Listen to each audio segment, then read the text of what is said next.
They say nobody makes it through Whispering Pines after midnight. Not whole, anyway. I wish someone had warned me, really warned me. Not just a faded sign or a hush in the wind. I needed a siren, not a whisper. Because I went there, thinking it was just another sleepy town. I was wrong, and now a part of me never really left. You might think you're brave, that stories like this are just stories. I used to think so too, before that night. Before the trees looked like claws and the silence screamed. Whispering Pines isn't on most maps anymore. If you find it, turn around. Don't stop. Don't even slow down. Once it has its eyes on you, it doesn't let go. It wants something you don't even know you have. I'm telling you this because maybe it'll save someone else. Maybe my story will be the warning I never got. The official reports say I was found disoriented, suffering from exposure. They said I imagined it all. But I know what happened. The cold dread still settles in my bones on quiet nights, the feeling of being watched, even when I'm alone. So listen close. This isn't a campfire tale. This is my truth about Whispering Pines, the night it tried to swallow me whole. Some horrors follow you home. Remember that. It started like any other road trip. Music, windows down, sunset on the horizon. I was heading north, planning to drive until I got tired. Then, a roadblock. Road closed ahead, detour. A state trooper pointed me down a narrow, winding road. My gas tank was low, my stomach empty. The detour sign promised services at Whispering Pines. I pictured a quaint stop, a quick break before the highway. I had no idea what I was driving into. The road grew darker, trees pressing in, branches like skeletal fingers. My GPS lost signal. The radio turned to static, then faint whispers, or maybe just the wind. The air grew colder, unease creeping in. Finally, a sign, Whispering Pines, next right. No population, no welcome. I took the turn. The town was too quiet. A single gas station, its lights flickering. A diner next to it, dimly lit. This was it, my quick stop. Or so I thought. I pulled up to the pump, already reluctant to turn off the engine. The silence pressed in. I should have left right then, but I didn't, and that's when everything changed. The gas station attendant was an old man with pale, empty eyes. He barely spoke, just nodded when I asked for a full tank. No clocks anywhere. Not on the pump, not in the store. My phone was dead. No signal here, he rasped. Best not to be out after dark. I went into the diner, empty, except for a woman behind the counter. She didn't look up. The air was thick, unsettling. I asked for coffee. She poured a lukewarm cup, eyes downcast. No clocks. My watch had stopped at 6:32 p.m. Time gets funny around here, she said, finally meeting my gaze. Her eyes were just as pale. Folks don't pay it much mind. A shiver ran down my spine. I wanted to leave, now. I paid, barely touching the coffee. As I turned to go, she asked, "You hear them whispers yet?" My heart pounded. Whispers? They start when the sun goes down. Best be gone before then. Her words hung in the air, a real warning this time. I hurried out, fear knotting in my stomach. I had to get out, but the sun was already setting. The town felt like a trap. I was running out of time. And I knew it. Back in my car, I turned the key. Nothing, just a click. Panic bubbled up. The sun was almost gone, shadows stretching across the street. The gas station attendant was gone. The lights dimmed. The town was empty. No lights, no sounds, just silence. Then the wind stopped. Absolute stillness.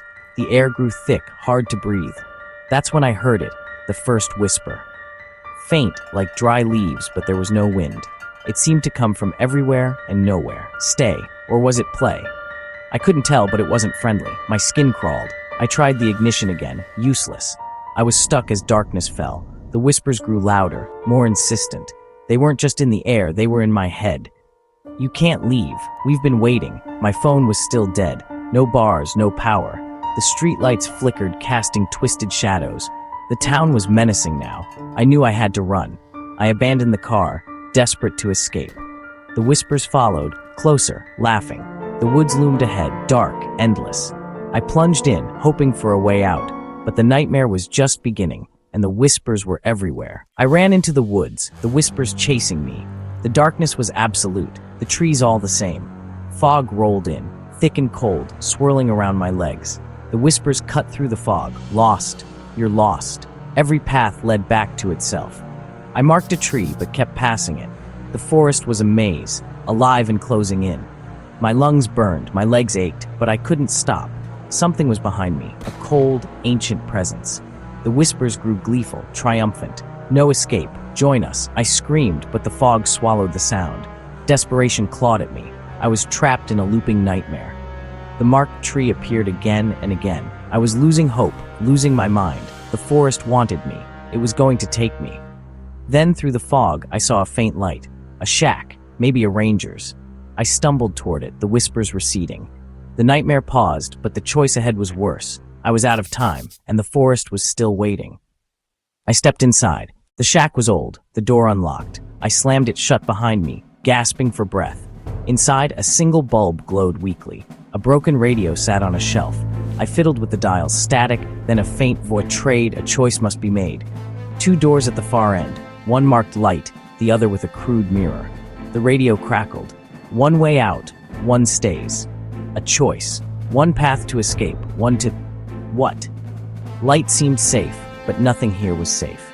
The whispers pressed against the shack, hissing. Choose. Choose. My mind raced. Light or the mirror. Which was the trap? Which was the way out? I had to decide. My life, my sanity depended on it. The pressure was unbearable. I reached for a door, heart pounding. The whispers screamed. I don't remember choosing, just a blinding flash. Then, nothing. The nightmare ended, or so I thought.